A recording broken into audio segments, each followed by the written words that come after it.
Hey guys, Chef Wukan here. Today we're going to take an old classic dish, egg foo young. Back in the day, it was delicious. They fried the eggs with either the pork or the shrimp or a combination of both. And we never really thought twice about it. And then we had the brown gravy, and that could have been a cholesterol nightmare for each one of us, right?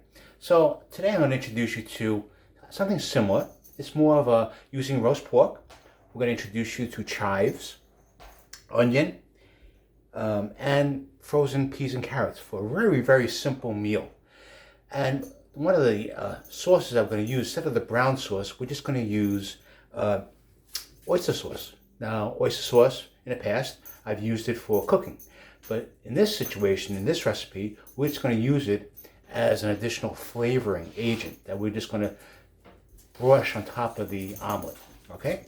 So it's going to be healthier than the traditional egg foo young. Obviously, anything fried is always delicious, but this is going to be more interesting. All right, then we're going to have a snow pea pods, stir-fried snow pea pods, and then finally, we're going to have watercress soup. On these cold nights we have, you're thinking of what can you make in terms of soup. Well, I want to tell you that watercress soup will hit the spot. It's clean tasting, it's light, and it's very nutritious. Now, the pea pods, these are the snow pea pods. And right now it's in season. So I'm using seasonal vegetables. So those that are near an Asian market, you'll see this available. And obviously it will be a low price, but obviously because of lack of labor cost, increased labor cost, it's going to be a little bit higher, but not as much higher than the traditional other vegetables that we have. All right. So what I want to introduce you to is chives. Chives. You may have heard about it. Obviously, you may have used it in your potatoes with sour cream. And here are the chives. And you can buy a bunch of these chives, and it's a very, very has a very distinct flavor. It's has a nice chew on it, obviously, if you had the chive with sour cream, and it has its own, it's very aromatic. So what we'll do here is we'll wash it. This is with the crowns on top, and we'll just chop a little bit off of this, and then we'll chop the ends off, and then we'll dice it. We'll mince it together, all right? And what we have here is chopped up chives. Now, in another video, I'll probably show you how to make a homemade roast pork. Homemade roast pork is using basically a pork shoulder, and the traditional way is to add, ketchup, hoisin, soy sauce, sugar, honey, maybe a little cinnamon, but who has the time? So right now, Lee Gum-Gay is the brand. He has ready-made char-siu sauce. Roast pork in Chinese is called char-siu, C-H-A-R-S-I-U. And basically open up the jar, pour it over your pork roast,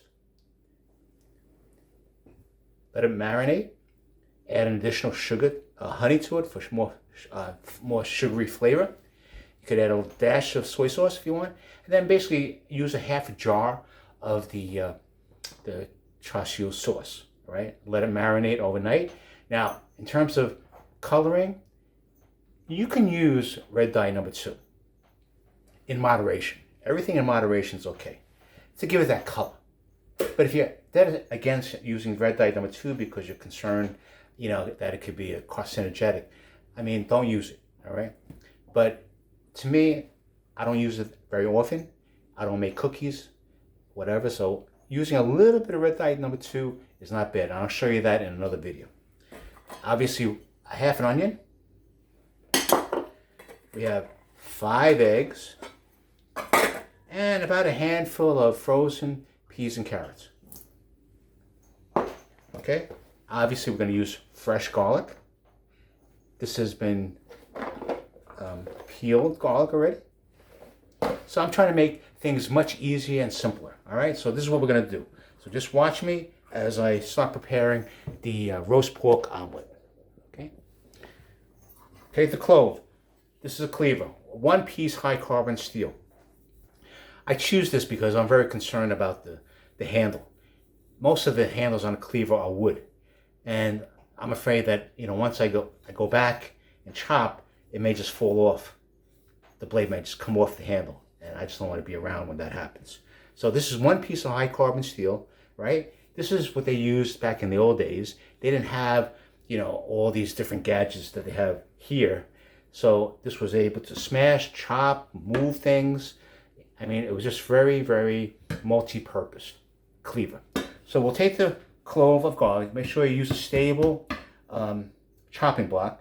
Hold the cleaver flat side down and tilt it towards the front a little bit. And then just go up and just boom. And then push it aside. Push it aside. Now, this is my garlic presser. The traditional garlic pressers, you have to put a piece of garlic in and squeeze it like hell to try to push that garlic through those holes. And it's just a hassle to clean up. But this is my garlic presser, okay? So we'll set this aside. All right. We'll chop it up a little bit.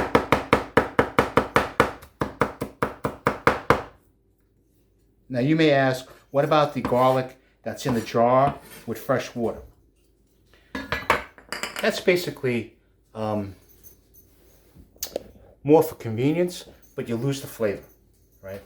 I tried it and I added it to my meals, and you don't get that same fresh flavor of garlic, right? It's sort of diluted. So I guess commercially, they ground it up, they add water to preserve it, and then they try to sell it. I'd rather buy this garlic myself and smash it myself and know that it's still fresh. All right, so we got 5 eggs here. This is what we're going to do. All right, break each egg.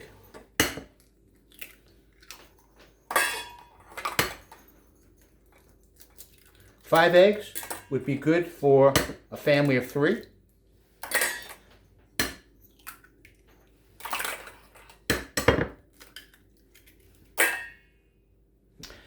It's a half an onion. It's roast pork. I would say it's probably a pound of roast pork. Chives is basically 8 strands minced, and just a handful of frozen peas and carrots. All right. So take a fork. Just like you're doing for a scrambled egg.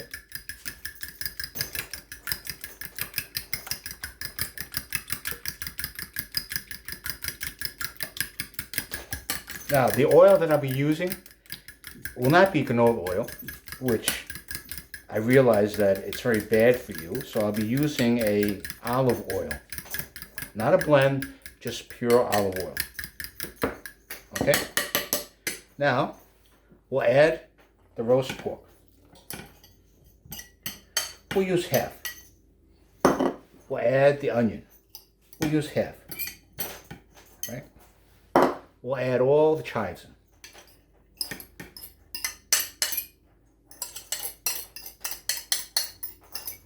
Okay.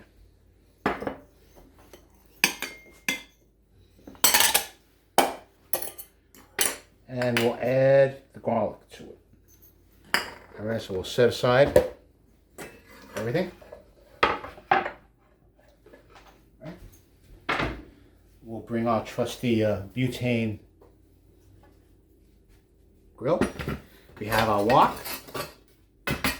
We'll get that wok going. Then we'll add olive oil.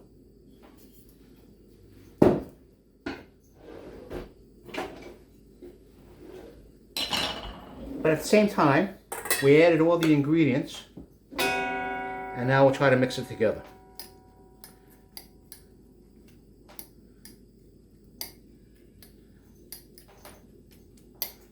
Okay, it's well mixed. We could always add a little bit more onion if we want, and a little bit more roast pork. we'll add it all together. Okay. And we'll mix it together. See, the 5 eggs allow you to add as much ingredients that you want.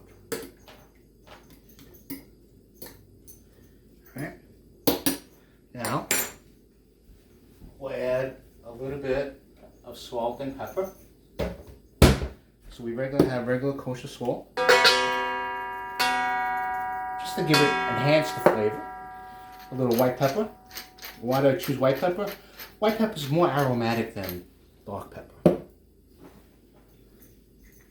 And now your wok is sizzling because it was seasoned with oil already. So you're going to get a little, and I use about 2 tablespoons of olive oil. Right? Get the wok heated first, then add the oil. But if you have a non-stick pan, keep it at medium, because if you cook at high, basically it's going to wear off the coating, the non-stick coating. All right, so now we're going to add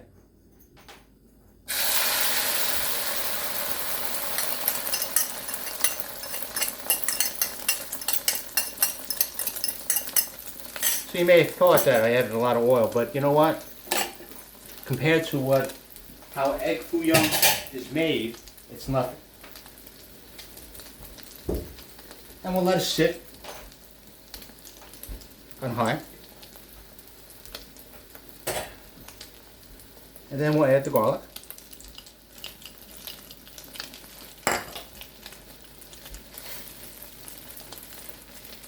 And as we toss it, the heat's going to start cooking the garlic, so you don't have to worry about the garlic not cooking. Because if you add the garlic to the oil, it cooks pretty quick, and you don't want brown garlic, because that means it will be burnt. And burnt garlic doesn't taste very well. Alright, so we'll try to saute it a little bit, fold it over. Right. But it's very important that the first few minutes you leave the egg there. Okay.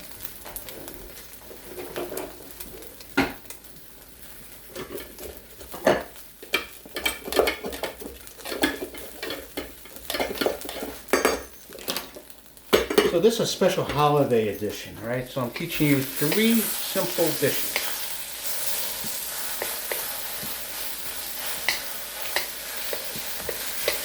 Alright? It's not going to look like the egg foo young patties that you get, but you know what? It's pretty damn close. And it's much healthier.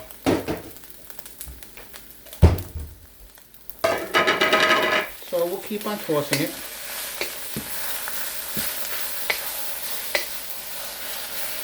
And you'll notice that every time you take a bite of this omelet, you're going to get a piece of roast pork, a piece of onion, a little bit of peas and carrots.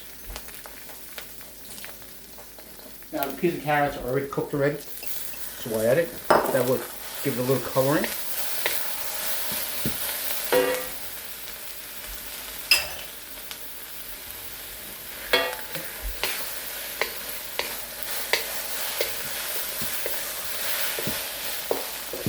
So it's like sort of like a scrambled egg omelet, but it's half the calories of what you would get with egg foo young. All right. This is my oyster sauce, all right, and we're just going to drizzle it over the omelet.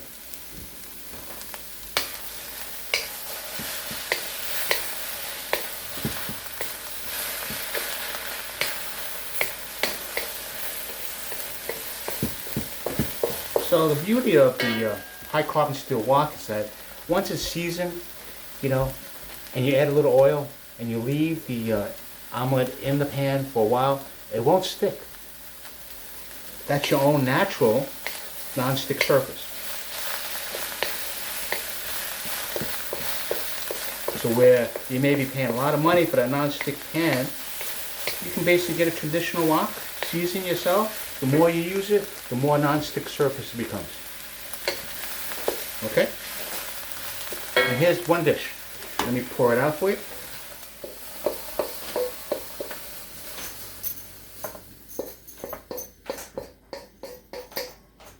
Okay. So we have egg omelet with roast pork, frozen peas and carrots, garlic, onion, and chives. Now we'll just drizzle a little bit of oyster sauce on top. And this is done in less than 5 minutes. So we'll set this aside. Now, the second item that we'll use is the pea pods. Now, since pea pods are in season right now, I encourage you to try it.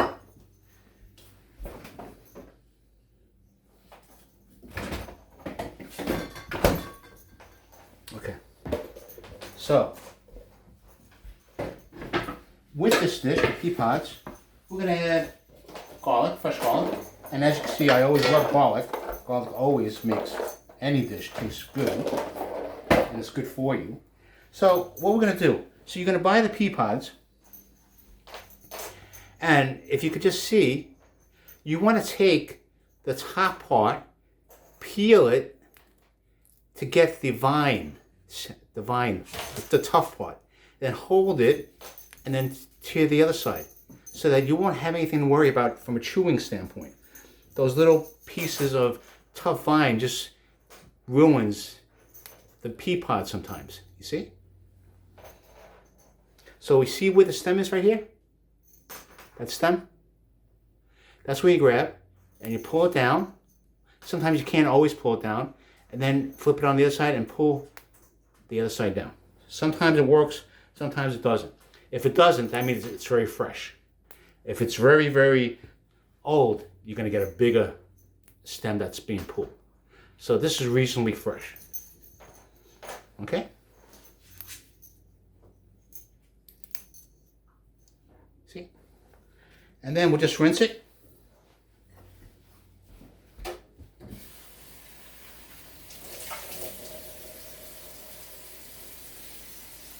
Now, I want to show you that the color. All right, now take a careful look at the color, right? It's green, but once you get an emerald green color, that means it's going to be crunchy. It's not going to be mushy. It's going to be crisp, and it's going to contain a lot of the nutrients, okay? So you just watch. Look at this color, and then I'll show you after it's cooked what the color will be, all right? So we're going to add the cracked garlic, smash it. A little bit. And maybe we'll add a piece of ginger. Ginger's always good.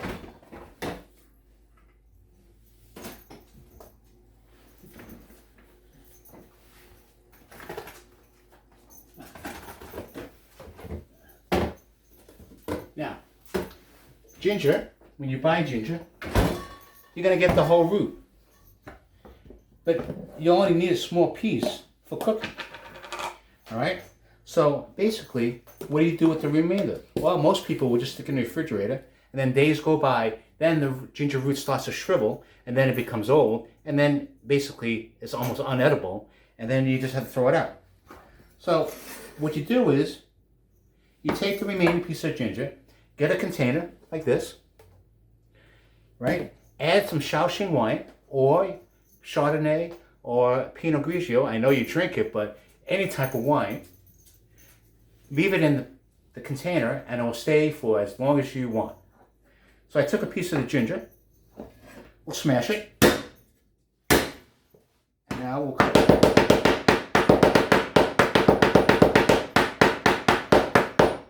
All right.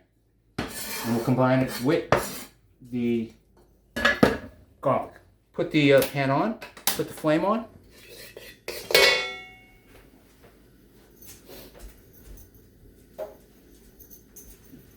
Add a little bit of olive oil.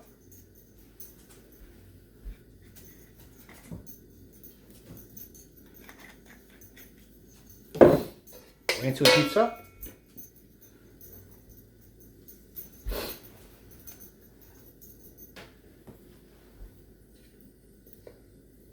Okay. It's heating up now. It's a good time to add the ginger and the garlic. We'll toss it around to let that flavor infuse with the olive oil. right? And the pan's going to get nice and hot. You don't want to burn the garlic. Never, ever want to burn the garlic, right? And now, we'll just throw in the snow pea pods.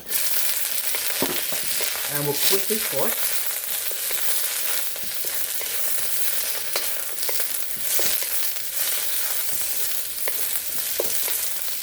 Let that flavor of the ginger and the garlic penetrate the snow pea pods. Alright? We want this to be crunchy, because if it's crunchy and it turns emerald green color, it will retain a lot of the nutrients and it will be crunchy. So no more of those days of soggy broccoli, soggy vegetables. Stir fry. Now remember, if you have high heat, make sure you have a high carbon steel wok. If you don't, if you have a non-stick surface, cook it at medium. Right? Continue to stir fry, because you don't want to keep high temperature on a non-stick pan, because it will wear off that non-stick surface. And you don't want to do it, because you guys paid a lot of good money for it. Alright? So we'll keep on sauteing it. We'll add a little bit of white pepper. Right? And now we'll add, now I don't know if you can see, but the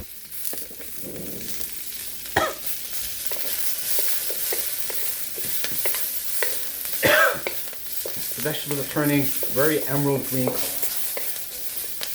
At this time, we'll add a squirt, about a teaspoon of oyster sauce. I don't want you to think that you have to overwhelm your food with lots of sauce. A little sauce will go a long way. It will actually bring out the flavor of whatever you're cooking, whether it's the meat, chicken, or shrimp, or anything. All right, just want to keep that. And now it's done. The second dish.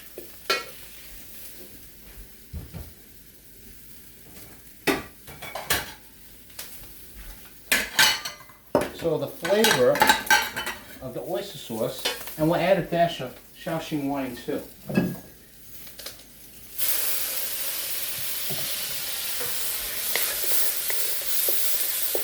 Okay.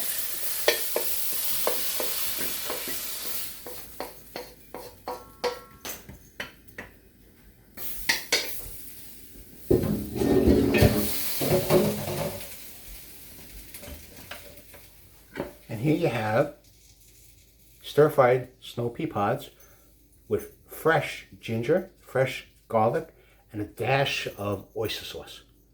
Emerald green color. This will be crunchy, retains the vitamins, and delicious. So that's the second one. Now, as we were preparing the items, we needed a little rice, right?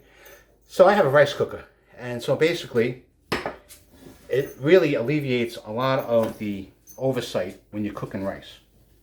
Usually the old-fashioned way is that you have to stand over the stove to make sure that the rice is cooked. And right now, who has time? Okay? So with rice has come a long way. Basically, it was Carolina rice, long grain rice from Texas that was very popular here. It was cheapest years ago. Now, jasmine rice has invaded the markets. Jasmine rice is aromatic long grain rice, and it has a nice jasmine aroma while it's cooking. So it's a little bit high scale rice, and it's very, very aromatic. I mean, you have to get it to try it and see what happens.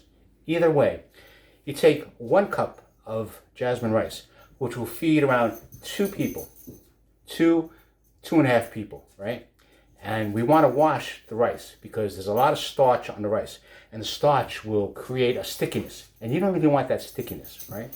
So you wash it around 6 times. That's what I do, right? To get all that cloudiness out. You're not going to get it out completely, but you're going to get the majority of it out, right? Then you add water, make sure it's leveled, and you add water to, when your hand is on top of the rice, the water should come up to your knuckle.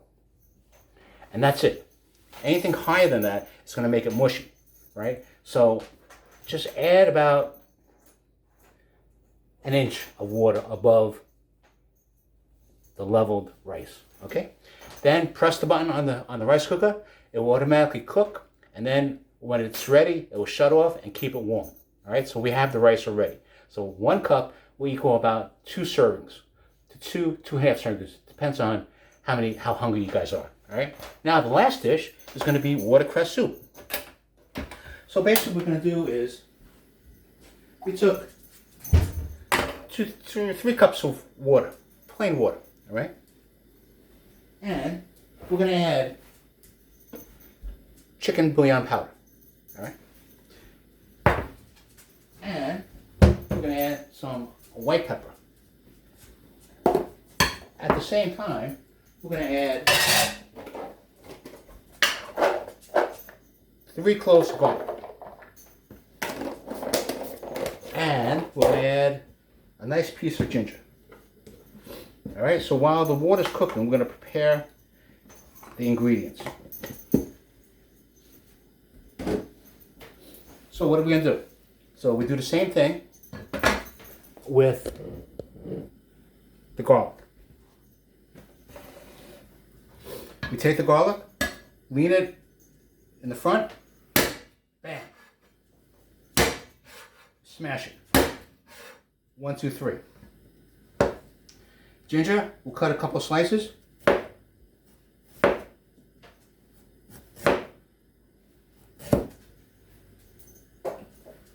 And then we'll pound it. And then chop it up.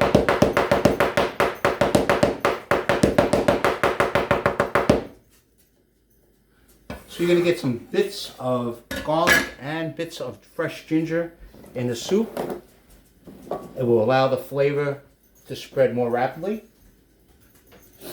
All right, so we'll add it to the water.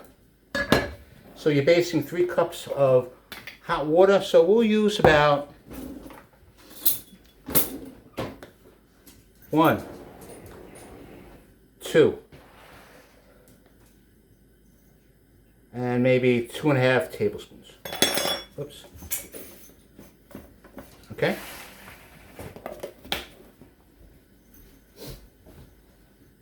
And here's the watercress. Now watercress, all right, so here's a fact with watercress. Watercress will grow in any stream or brook if the water is fresh. If it's unpolluted, it will grow tremendously. If the water is polluted, you're not going to see any watercress. This is a fresh water product, so obviously it will only thrive where there is no pollution in the water. And it's it's delicious. It has a unique flavor. It's a clean flavor, right? It's a veggie, and it goes great. I mean, instead of having the hot and sour soup and the chicken corn soup and all those soups, they use a lot of cornstarch. With this soup, you don't need cornstarch. Just the pureness of the watercress and the pureness of the broth, hot broth, is very soothing, and it's very delicious. All right, so we're gonna allow the water to fuse with the ginger and the garlic. We're gonna take a break here with a little water.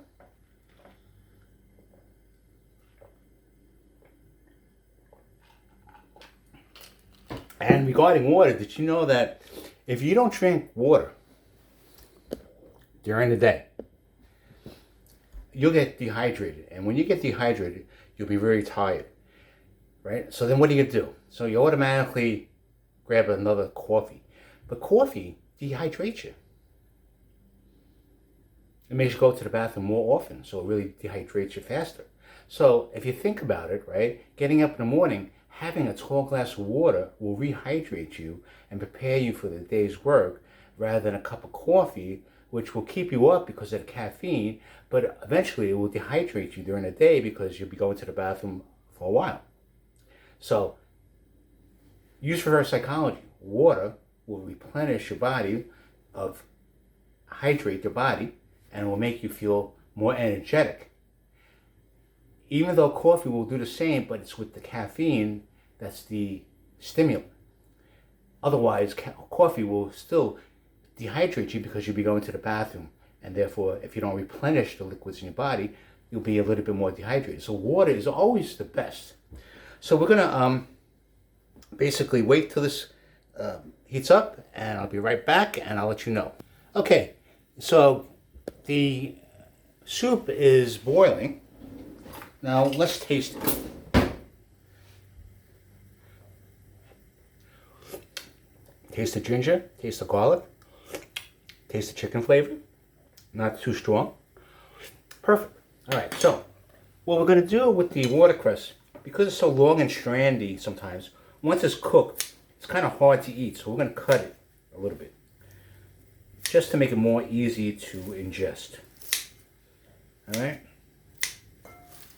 And you basically want the watercress to be, to look hearty, not bland and depressing looking. All right. So here it is. We got the watercress. Now all we do is just, this has been washed. I recommend you washing it. Add it.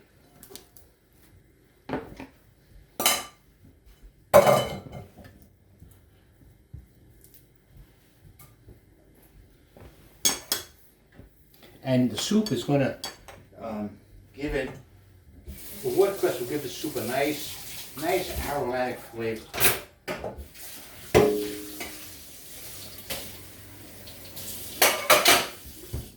That's what you want. So you don't want to cook it overly.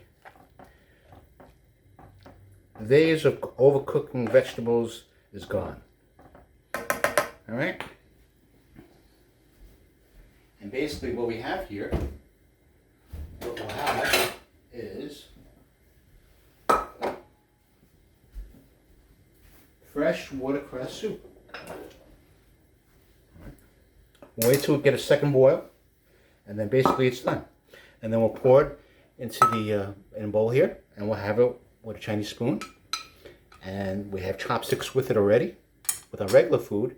So we usually have the soup first, then we go with the vegetables, and then we can go with the omelet. So I'll show you the whole presentation.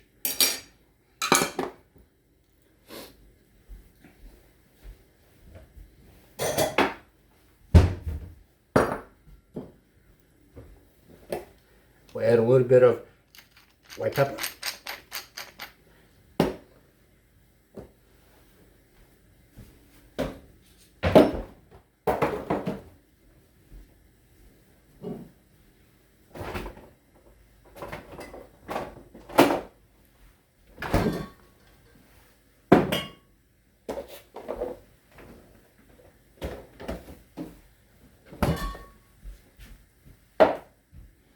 So the watercress will cook pretty quick. We got the second boil, we shut it off. Right. We want to prevent it from further cooking. So once we spoon out our portion, right,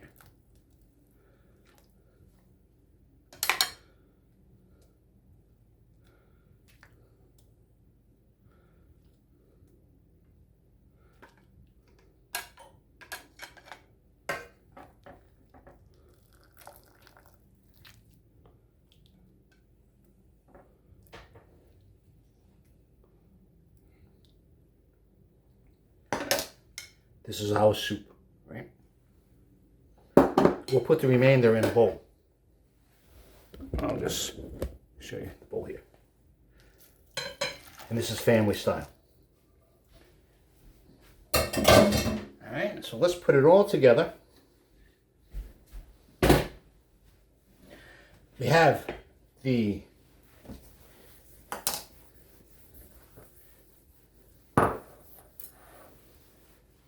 main entree, roast pork omelet, otherwise scrambled egg fouillon. We have the stir-fried snow pea pods, and we have the watercress soup, and we'll get a bowl of rice.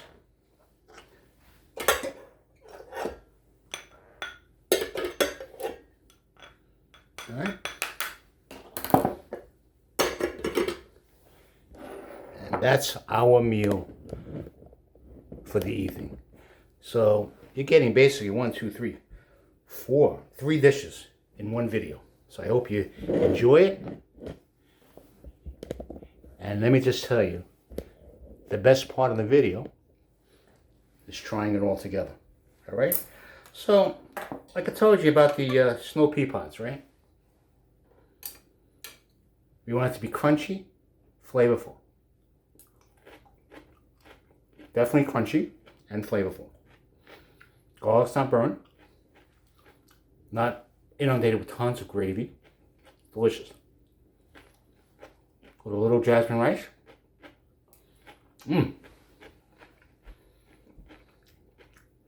Now,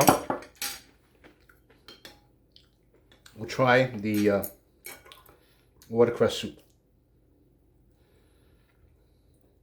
So we'll put some watercress on a spoon. Get the soup. Right?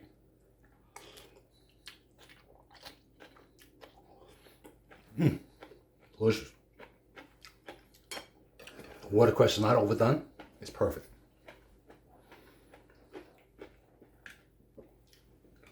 Now, from the omelet standpoint,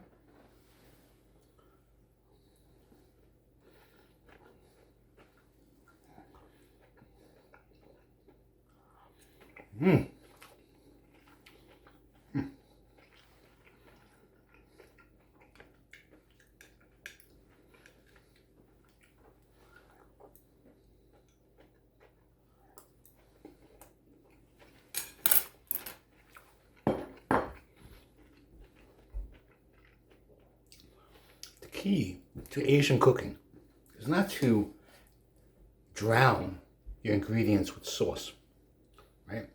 Sometimes you'll notice that it's so sweet, so salty, but Western style meals are very salty and sweet. And that's because of a simple reason. They're using cheap ingredients. Cheap ingredients has no flavor. But if you're using good ingredients, you don't have to add as much sauce to your dishes. A little sauce will bring out the flavor of all your ingredients, okay? Keep that in mind. And remember, the simple ratio of salt and sweet, sweet and sour are great combinations. So whatever you make, whether it's Asian, anything, European, Italian, as long as you have that combination, your dish will be perfect, all right? So if you like my video, and today is a threer, subscribe. By subscribing, you'll be notified of any future YouTube videos that come up. And give me a thumbs up and a comment and see how much you like it. This is really easy dishes, as you can see, right? Just the prep maybe take a little while, but the overall putting it together, it's not complicated at all. It's very easy, and it makes great budget sense from a food standpoint. If you like my video, you're going to subscribe. But I also have my website, which is chefwukan.com. I'm a restaurant critic and blogger. I have a lot of articles, a lot of YouTube videos for your convenience. And so if you have a chance and you'll know about new vegetables, new fruits, I let you know exactly from your standpoint. I play the consumer advocate, whether a certain restaurant is worth it or not. I mean, I feel sorry for the entrepreneurs. They have to make their money, but sometimes, some things they do, you have to second guess yourself and see, is it really worth it? Good value. But other than that, I have an Etsy site. So it's a Chef Wukan Collection.etsy.com. Chef Wukan Collection is one word on Etsy. And there I'll have some condiments. You heard of chili oil? Well, I have the chili oil relish, right? With crunchy garlic and a lot of other ingredients that make it even spicier. I have a Madagascar vanilla bean extract for your baking needs during the holidays, right? And the beauty with that is that I'm using actual Madagascar vanilla bean inside the jar. So once you exhaust all that extract through your baking, you can just add more alcohol and let it sit for maybe a month or two, and you get more. So you get 2 batches for the price of 1, all right? And I'll be making pralines, pecan pralines, and hopefully I'll be looking into holiday pretzel sticks. So keep an eye on what's going on. And we have sesame honey, and cinnamon honey. So wherever you use honey, you can apply it to your toast or whatever you like to put it on, your pancakes, waffles, whatever, snacks, whatever, chicken. You give it a different flavor dimension. Cinnamon and honey, and sesame and honey. All right. So lots to look at, lots to do, but I really appreciate, my subscribers. Please tell your friends about me, and I want to thank you. And that's why I'm very grateful for this Thanksgiving, because of you guys. It's been a year, and I have about 280 subscribers. Not bad, all right? But I got 3.5 thousand views, which is not chump change, right? So it's really saying that you guys might like the way I do it in terms of down to earth. And although you may not see me when I'm talking, I'm probably preparing on my own production crew. All right, so thank you again, and I hope you continue to support me through the next year in 2022, and I'll have more new, simple, easy recipes. All right, so thank you very much, and aloha. Take care.